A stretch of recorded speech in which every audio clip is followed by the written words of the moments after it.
आशुतोष शशांक शेखर चंद्रमौलि चिदंबरा। कोटि कोटि प्रणाम शंभु कोटि नमन दिगंबरा। कोटि नमन दिगंबरा। श्री शिवाय नमस्तुभ्यम। आप सभी को सोम प्रदोष व्रत की मंगल शुभकामनाएं। भगवान शिव और माता पार्वती की कृपा आप और आपके पूरे परिवार पर सदैव बना रहे। आज है माघ मास कृष्ण पक्ष की त्रयोदशी तिथि और आज सोम प्रदोष का व्रत किया जाएगा। तो आप सब आज की वीडियो में सुनने वाले हैं सोम प्रदोष व्रत की कथा। और जो लोग मासिक शिवरात्रि का व्रत रखते हैं उनके लिए भी मासिक शिवरात्रि व्रत की कथा बाद में सुनाई जाएगी और अंत में भगवान शिव की आरती। तो भगवान शिव और माता पार्वती का सच्चे मन से ध्यान करते हुए इस पावन कथा का श्रवण करते हैं। तो प्रेम से बोलिए भगवान शिव शंकर की जय, माता पार्वती की जय। स्कंद पुराण के अनुसार सूत जी कहते हैं कि विदर्भ देश में सत्यव्रत नाम के एक प्रसिद्ध राजा थे। धर्म पूर्वक राज्य करते हुए उनका बहुत सा समय सुखपूर्वक बीत गया। एक समय साल्व देश के राजाओं ने विदर्भ देश पर आक्रमण कर दिया और उसके बीच भयंकर युद्ध हुआ। दोनों पक्षों की बहुत सी सेनाएं मारी गई, परंतु अंत में विदर्भ देश के राजा भी उनके हाथों मारे गए। विदर्भ राज्य की गर्भवती स्त्री दुखी होकर रात के समय राजभवन से निकलकर वन की ओर चली गई। सुबह होने पर उस रानी ने जलाशय के किनारे एक वृक्ष के नीचे एक सुंदर पुत्र को जन्म दिया। इसके बाद वह प्यास से व्याकुल होकर जलाशय में पानी पीने गई। इतने में ही एक घड़ियाल ने आकर उसके अपना ग्रास बना लिया। वह बालक पैदा होते ही माता पिता से हीन हो गया। जब वह नवजात शिशु वृक्ष के नीचे पड़ा हुआ जोर जोर से रो रहा था, उसी समय भगवान भोलेनाथ की कृपा से वहां पर एक उमा नाम की ब्राह्मणी पहुंची। वह अपने 1 वर्ष के बालक शुचिव्रत को गोद में लिए हुए थी। वह ब्राह्मणी बहुत ही गरीब और विधवा थी और वह भीख मांगकर अपना गुजारा करती थी। उस बालक को रोते हुए देखकर उसके मन ही मन में सोचा कि यह तो बड़ी हैरानी की बात है कि यह नवजात शिशु अभी जिसकी नाल भी नहीं कटी है यहाँ पर पड़ा हुआ है। इसकी माता वहाँ से चली गई। जब वह ब्राह्मणी सोच में डूबी हुई थी, उसी समय वहाँ से एक सन्यासी गुजरे। वह ऐसे जान पड़ते थे मानो साक्षात भगवान शंकर हो। उन श्रेष्ठ भिक्षु ने उस स्त्री से कहा कि हे ब्राह्मणी, तुम इस बालक की रक्षा करो, इससे तुम्हें परम कल्याण की प्राप्ति होगी। इतना कहकर वह दयालु भिक्षु वहां से चले गए। उनके जाने के बाद ब्राह्मणी ने उस बालक को लेकर अपने घर की ओर प्रस्थान किया। वह ब्राह्मणी एक चक्र नामक नगर में निवास करती थी और ब्राह्मणी ने उस बालक का अपने बेटे की तरह ही पालन पोषण किया और उसका नाम धर्मगुप्त रखा। वह भिक्षा के अन्न से ही अपने पुत्र और राजकुमार दोनों को पालने लगी। एक दिन वह ब्राह्मणी उस दोनों बालकों को साथ में लेकर भीख मांगते हुए देव मंदिर में चली गई। उस समय वहां पर साडिल्य मुनि पधारे हुए थे। मुनि को देखकर ब्राह्मणी ने उन्हें प्रणाम करके पूछा कि हे ब्राह्मण, एक सन्यासी के कहने पर मैं इस बालक को अपने घर में ले आई हूँ। अभी तक मुझे इसके कुल का पता नहीं चला, फिर भी मैं अपने पुत्र की तरह ही इसका पालन पोषण करती हूँ। आप ज्ञान के नेत्रों से देखकर मुझे बताने की कृपा करें कि यह बालक किस कुल से उत्पन्न हुआ है और इसके माता पिता कौन है। तब मुनिवर बोले कि यह विदर्भ देश के राजा का पुत्र है। इतना कहकर साडिल्य मुनि ने उस बालक के पिता के युद्ध में मारे जाने तथा उसकी माता के ग्रह द्वारा ग्रस्त होने पर सब समाचार पूर्ण रूप से बताया। यह सुनकर ब्राह्मणी को और भी आश्चर्य हुआ। फिर भी उसने प्रश्न किया कि हे महामुनि, वह राजा सभी भोगों को छोड़कर युद्ध में क्यों मारे गए? इस बालक को यह दृढ़ता कैसे प्राप्त हुई? यह अपने राज्य को कैसे प्राप्त करेगा? और यह तो मेरे पुत्र की तरह भिक्षा के अन्न से ही जीवन निर्वाह करता है। इसकी दरिद्रता के निवारण का क्या उपाय है? तब साडिल्य मुनि बोले कि इस राजकुमार के पिता विदर्भ राज पूर्व जन्म में पांडे देश के राजा थे और एक दिन प्रदोष काल में राजा बड़ी भक्तिभाव से त्रिलोकीनाथ महादेव जी की पूजा आराधना में मग्न थे। उसी समय उनके नगर में बड़ा भारी कोलाहल मचा। उस शोर को सुनकर राजा ने बीच में ही भगवान शंकर की पूजा को छोड़ दिया और राजभवन से बाहर निकल गए। इसी समय राजा का मंत्री शत्रुओं को पकड़कर उनके समीप ले आया। वह शत्रु पांड्य राज्य का सामंत था। उसे देखते ही राजा ने क्रोधपूर्वक उसका मस्तक कटवा दिया। शिव पूजा को छोड़कर नियम को समाप्त किए बिना ही राजा ने रात में भोजन भी कर लिया। अब इसी प्रकार राजकुमार भी प्रदोष काल में भगवान शिव की पूजा किए बिना ही भोजन करके सो गया। वही राजा अगले जन्म में विदर्भ राज हुआ। अब शिव पूजा में विघ्न होने के कारण शत्रुओं ने उनके सुख भोग के बीच में ही मार डाला। पूर्व जन्म में जो उसका पुत्र था, इस जन्म में भी राजा का ही पुत्र है। भगवान शिव की पूजा का उल्लंघन करने के कारण यह दरिद्रता को प्राप्त हुआ है। इसकी माता ने पूर्व जन्म में छल से अपनी सौत को मार डाला था। उस महान पाप के कारण ही वह इस जन्म में ग्राह के द्वारा मारी गई। हे ब्राह्मणी, तुम्हारा पुत्र पूर्व जन्म में भी एक ब्राह्मण था। इसने अपना सारा जीवन केवल दान लेने में ही बिताया, यज्ञ आदि सत्कर्म नहीं किए, इसलिए यह दरिद्रता को प्राप्त हुआ है। उस दोष के निवारण के लिए अब यह भगवान शंकर की शरण में जाए। यदि यह दोनों बालक प्रदोष के दिन भगवान शंकर का पूजन करते रहे तो 1 वर्ष के भीतर ही इनकी दरिद्रता का नाश हो जाएगा और राज्य सुख की प्राप्ति होगी। इस प्रकार शरण में आई हुई ब्राह्मणी को मधुर वचनों द्वारा आश्वासन देकर सांडिल्य मुनि ने उनके दोनों बालकों को भगवान शंकर की आराधना के मंत्र का उपदेश दिया। उसके बाद ब्राह्मणी अपने दोनों बालकों को लेकर वहां से चली गई। 4 मास बाद एक दिन ब्राह्मण का पुत्र नदी में स्नान करने गया।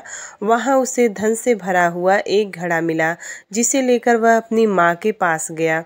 माँ धन से भरे हुए घड़े को देखकर खुश हो गई और उसने कहा कि इसे अपने भाई के साथ आधा आधा बांट लो। मगर धर्मगुप्त ने कहा कि मैं किसी अन्य के भाग का भागी नहीं हो सकता। प्रत्येक व्यक्ति स्वयं के कर्म का फल भोगता है। इस प्रकार प्रसन्नता पूर्वक भगवान शंकर की पूजा करते हुए उन दोनों कुमारों का 1 वर्ष व्यतीत हो गया। एक दिन ब्राह्मण का पुत्र और राजकुमार वन में गए। मार्ग में उन्होंने देखा कि अनेक गंधर्व कन्याएं आपस में खेल रही थीं। ब्राह्मण कुमार वहीं पर रुक गया और राजकुमार से बोला कि हमें इससे आगे नहीं जाना चाहिए। यह गंधर्व कन्याएं हैं और किसी को भी अपनी ओर आकर्षित कर सकती हैं। मगर राजकुमार निडर होकर आगे बढ़ता गया। एक गंधर्व कन्या ने राजकुमार धर्मगुप्त को देखा तो वह उसके प्रति आकर्षित हो गई और उसने अपनी सभी सखियों को फूल चुनने के लिए दूसरे वन में भेज दिया और राजकुमार के पास आने की प्रतीक्षा करने लगी। उसे अकेला देखकर राजकुमार उसके पास गया और उससे बातचीत शुरू की। उसने बताया कि मैं विदर्भ देश का राजकुमार हूँ। मेरे माता पिता अभी संसार में नहीं हैं और शत्रुओं ने हमारे राज्य पर कब्जा कर लिया है। तब कन्या ने अपना परिचय देते हुए कहा कि मैं विदर्भ नामक गंधर्व की पुत्री हूँ। मेरा नाम अंशुभ है और मैं अपने गायन में प्रवीण हूँ। उसने यह भी कहा कि मैं आपसे विवाह करना चाहती हूँ। इतना कहकर उसने अपनी मोतियों की माला निकालकर राजकुमार को पहना दी। तब राजकुमार ने पूछा, तुम राजपाट गंवा चुकी राजकुमार के साथ कैसे रह पाओगी और अपने माता पिता की अनुमति के बिना तुम मेरे साथ कैसे आ सकती हो? इस पर अंशुम ने बोला कि चाहे जो हो जाए, मैं वही करूंगी जो मैं चाहती हूँ। तुम 2 दिन बाद प्रातःकाल यहाँ पर आकर मुझसे मिलना। इतना कहकर वह वहाँ से चली गई और राजकुमार ने वापस आकर ब्राह्मणी और उसके पुत्र को सारी बात बताई। वे दोनों बहुत खुश हुए और 2 दिन के बाद ही राजकुमार पुनः उसी वन में गया। उसने देखा कि अंशुम अपने पिता के साथ उसकी प्रतीक्षा कर रही है। तब गंधर्व राज ने राजकुमार से कहा कि मैं कैलाशपुरी गया था। वहां पर भगवान शिव और माता पार्वती ने मुझे बुलाकर कहा कि धर्मगुप्त नामक राजकुमार राज्य से विहीन होकर भटक रहा है। जाओ और उसका राज्य पुनः प्राप्त करने में उसकी सहायता करो।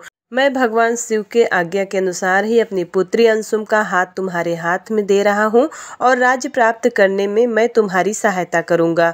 मेरी पुत्री 10,000 वर्ष तक तुम्हारे साथ इस पृथ्वी पर रहेगी और जब तुम शिवलोक में जाओगे तब वह भी इसी काया में तुम्हारे साथ ही रहेगी। और भगवान शिव के आदेश के अनुसार धर्मगुप्त और अंशुम का विवाह हो गया। अंशुम के पिता ने अपनी गंधर्व सेना भी राजकुमार को दे दी।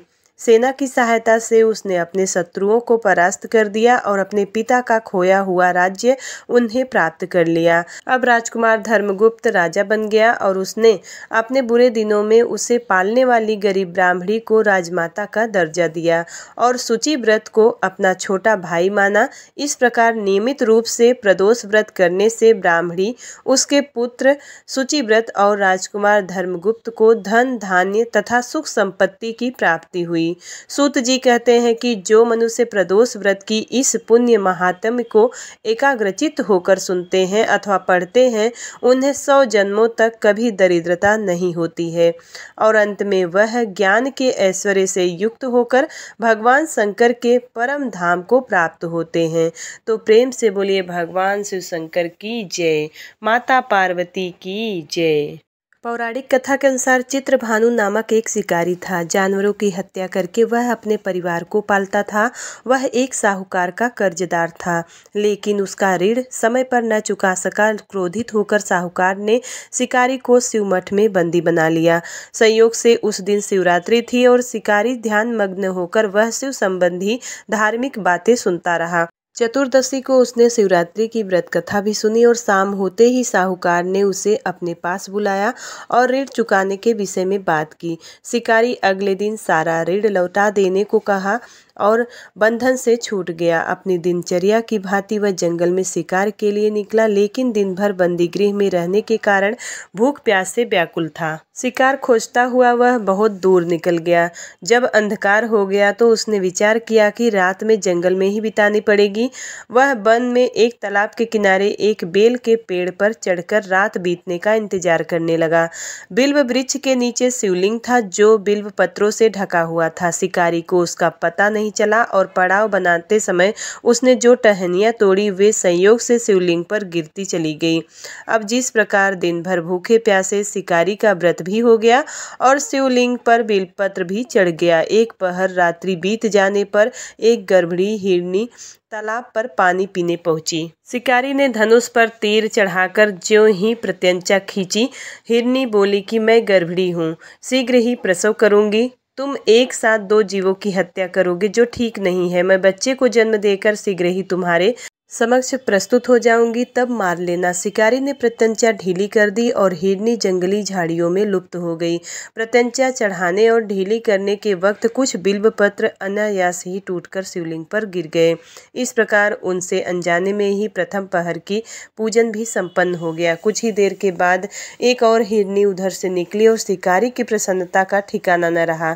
समीप आने पर उसने धनुष पर बाण चढ़ाया और तब उसे देखकर हिरनी ने विनम्रता पूर्वक निवेदन किया कि हे शिकारी, मैं थोड़ी देर पहले ऋतु से निवृत्त हुई हूँ, कामातुर विरहिणी हूँ और अपने प्रिय की खोज में भटक रही हूँ। मैं अपने पति से मिलकर शीघ्र ही तुम्हारे पास आ जाऊंगी।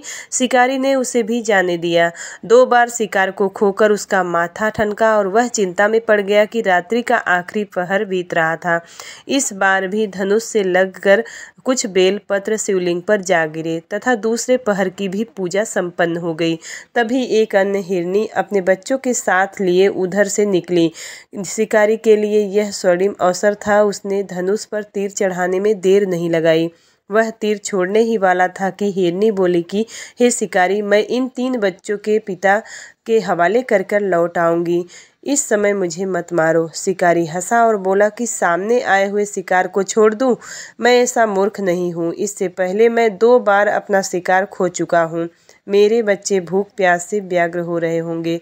उत्तर में हिरनी ने कहा कि जैसे तुम्हें अपने बच्चों की ममता सता रही है, ठीक वैसे ही मुझे भी। हे शिकारी, मेरा विश्वास करो, मैं इन्हें इनके पिता के पास छोड़कर तुरंत लौटने की प्रतिज्ञा करती हूँ। हिरनी का दुख भरा स्वर सुनकर शिकारी को उस पर दया आ गई और उसने उस मृगी को भी जाने दिया। शिकार के अभाव में तथा भूख प्यास से व्याकुल शिकारी अनजाने में ही बेल वृक्ष पर बैठा बेलपत्र तोड़कर नीचे फेंकता जा रहा था। पाँव फटने को हुई तो एक हृष्टपुष्ट मृग उसी रास्ते पर आया। शिकारी ने सोच लिया कि इसका शिकार अवश्य ही करेगा। शिकारी की तनी प्रत्यंचा देखकर मृग विनीत स्वर में बोला कि हे शिकारी, यदि तुमने मुझसे पहले ही आने वाली 3 मृगियों तथा छोटे छोटे बच्चों को मार डाला है तो मुझे भी मारने में विलंब ना करो, ताकि मुझे उनके वियोग में एक क्षण भी दुख न सहना पड़े। मैं उन हिरनियों का पति हूँ। यदि तुमने उन्हें जीवन दान दिया है तो मुझे भी कुछ क्षण का जीवन दान देने की कृपा करो। मैं उनसे मिलकर तुम्हारे समक्ष उपस्थित हो जाऊंगा। मृग की बात सुनते ही शिकारी के सामने पूरी रात की घटना चक्र घूम गया। उसने सारी कथा मृग को सुना दी। तब मृग ने कहा कि मेरी तीनों पत्नियां जिस प्रकार प्रतिज्ञाबद्ध होकर गई हैं, मेरी मृत्यु से अपने धर्म का पालन नहीं कर पाएंगी। अतः जैसे तुमने उन्हें विश्वास पात्र मानकर छोड़ा है, वैसे ही मुझे भी जाने दो। मैं उन सबके साथ तुम्हारे सामने शीघ्र ही उपस्थित होता हूँ।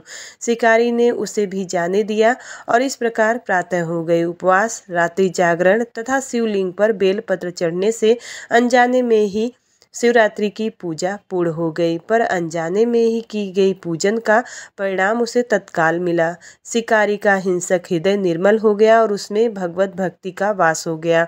थोड़ी देर के बाद ही वह मृग सा परिवार शिकारी के समक्ष उपस्थित हो गया ताकि वह उनका शिकार कर सके। किंतु जंगली पशुओं की ऐसी सत्यता, सात्विकता एवं सामूहिक प्रेम भावना को देखकर शिकारी को बड़ी ग्लानि हुई। उसने मृग परिवार को जीवनदान दे दिया। अनजाने में ही शिवरात्रि के व्रत के पालन करने पर शिकारी को मोक्ष और शिवलोक की प्राप्ति हुई। तो प्रेम से बोलिए भगवान शिव शंकर की जय, माता पार्वती की जय। जय शिव ओमकारा, ओम जय शिव ओमकारा, ब्रह्मा विष्णु सदा शिव अर्धांगी धारा। ओम जय शिव ओमकारा, एकानन चतुरानन पंचानन राजे, हंसासन गरुड़ासन वृषवाहन साजे। ओम जय शिव ओमकारा, 2 भुज 4 चतुर्भुज 10 भुज अति सोहे, तीनों रूप निरखते त्रिभुवन जन मोहे। ओम जय शिव ओमकारा, जय माला बनमाला मुंडमाला धारी, त्रिपुरारी कंसारी वरमाला धारी। ओम जय शिव ओमकारा, श्वेतांबर पीतांबर बाघंबर अंगे, सनकादिक ब्रह्मादिक भूतादिक संगे। ओम जय शिव ओमकारा, कर में श्रेष्ठ कमंडल चक्र त्रिशूल धरता, जग करता जग हरता जग पालन करता। ओम जय शिव ओमकारा, ब्रह्मा विष्णु सदा शिव जानत अविवेका, प्रणवाक्षर के मध्य ये तीनों एका। ओम जय शिव ओमकारा, जय गुण आरती शिव जी की जो कोई गावे, कहत शिवानंद स्वामी सुख संपत्ति पावे। ओम जय शिव ओमकारा, ओम जय शिव ओमकारा। प्रेम से बोलिए भगवान शिव शंकर की जय, माता पार्वती की जय। उम्मीद करती हूँ वीडियो आपको पसंद आई होगी। यदि वीडियो पसंद आती है तो एक लाइक ज़रूर करिएगा और चैनल पर पहली बार आए हैं तो सब्सक्राइब जरूर करिएगा और कमेंट बॉक्स में भगवान शिव और माता पार्वती की जय जरूर लिखिएगा। तो मिलती हूँ अगली वीडियो में, तब तक के लिए राधे राधे, जय श्री कृष्णा।